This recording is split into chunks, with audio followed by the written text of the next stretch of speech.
সারা বাংলাদেশের মানুষ আগামীকালকে উচ্ছ্বাসিত দেশনেত্রী বেগম খালেদা বাংলাদেশে আসবেন। আমাদের প্রত্যেকটি অঙ্গ সংগঠনকে দিক নির্দেশনা দেওয়া আছে, কে কোন অঙ্গ সংগঠন কোথায় অবস্থান করবে। দেশনেত্রী বেগম খালেদা কিন্তু এখান থেকে নেতাকর্মীর উদ্দেশ্যে কিন্তু বলেছেন যে আমার যাওয়া উপলক্ষে বা আসা উপলক্ষে সাধারণ মানুষের যাতে কোনো ভোগান্তি না হয়, সুশৃঙ্খলভাবে আমরা রাস্তার দুই সাইডে প্রত্যেক অঙ্গ এবং সহযোগী সংগঠন দাঁড়াবো এবং সর্বোচ্চ সংখ্যক উপস্থিতি দিয়ে আমরা দেশনেত্রী বেগম খালেদা জিয়াকে বরণ করে নিব। অহংকার পতনের মূল, এটার দৃষ্টান্ত আমরা দেখতে পেরেছি শেখ হাসিনার বক্তব্যে। ডক্টর ইউনূসকে এবং দেশনেত্রী বেগম খালেদা জিয়াকে পদ্মা সেতুতে চুবিয়ে মারার কথা বলেছিলেন, কিন্তু 6 মাস পর তিনি দেশ থেকে পালিয়ে গেছেন।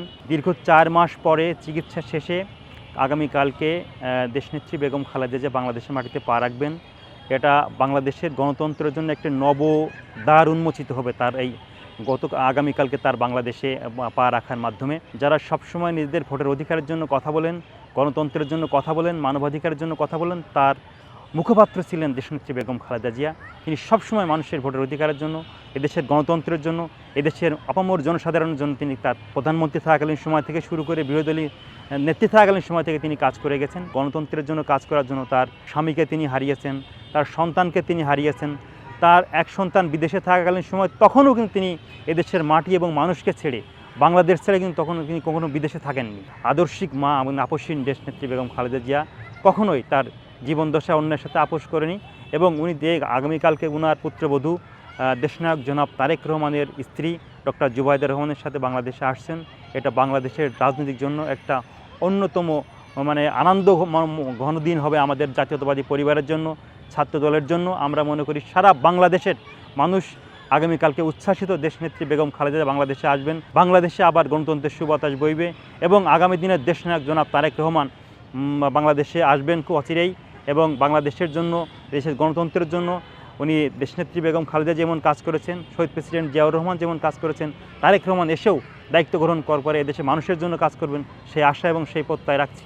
অহংকার পতনের মূল, এটার দৃষ্টান্ত আমরা দেখতে পেরেছি শেখ হাসিনার বক্তব্যে। ডক্টর ইউনূসকে এবং দেশনেত্রী বেগম খালেদা জিয়াকে পদ্মা সেতুতে চুবিয়ে মারার কথা বলেছিলেন, কিন্তু 6 মাস পর তিনি দেশ থেকে পালিয়ে গেছেন। অন্তর্বর্তীকালীন সরকারের প্রধান ডক্টর মোহাম্মদ ইউনূস এবং দেশনেত্রী বেগম খালেদা জিয়া তিনি কিন্তু সর্বোচ্চ সম্মাননা নিয়ে বিদেশে চিকিৎসার জন্য গেছেন, আবার সর্বোচ্চ সম্মাননা নিয়ে বাংলাদেশে ফিরে আসছেন। 5 আগস্টে যে ঘটনা ঘটেছে, এটা গণতন্ত্রের বিজয় হয়েছে, গণতান্ত্রিক মানুষের বিজয় হয়েছে।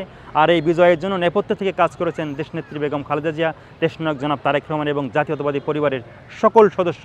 প্রতিটি সদস্য রাজপথে তাদের সর্বোচ্চ ত্যাগ তিতিক্ষা দিয়ে কিন্তু এই আন্দোলন সংগ্রামে অংশগ্রহণ করে এই খুনি হাসিনাকে বাংলাদেশ থেকে বিতাড়িত করেছে। আমাদের প্রত্যেকটি অঙ্গ সংগঠনকে দিক নির্দেশনা দেওয়া আছে, কে কোন অঙ্গ সংগঠন কোথায় অবস্থান করবে। সাধারণ মানুষের যাতে কোনো ভোগান্তি না হয়, এজন্য কিন্তু সবসময় সোচ্চার আছেন আমাদের বিএনপির ভারপ্রাপ্ত চেয়ারম্যান দেশনায়ক তারেক রহমান এবং দেশনেত্রী বেগম খালেদা জিয়া কিন্তু এখান থেকে নেতাকর্মীর উদ্দেশ্যে কিন্তু বলেছেন যে আমার যাওয়া উপলক্ষে বা আসা উপলক্ষে সাধারণ মানুষের যাতে কোনো ভোগান্তি না হয়, সেজন্যই আমরা আমাদের পার্টি থেকে প্রেস ব্রিফিং করেছি। সুশৃঙ্খলভাবে আমরা রাস্তার দুই সাইডে প্রত্যেক অঙ্গ এবং সহযোগী সংগঠন দাঁড়াবো এবং সর্বোচ্চ সংখ্যক উপস্থিতি দিয়ে আমরা দেশনেত্রী বেগম খালেদা জিয়াকে বরণ করে নিব। নতুন এই গণতান্ত্রিক বাংলাদেশ বিনির্মাণ করার জন্য তিনি সুস্থ থাকবেন, আমাদের দিক নির্দেশনা দিবেন।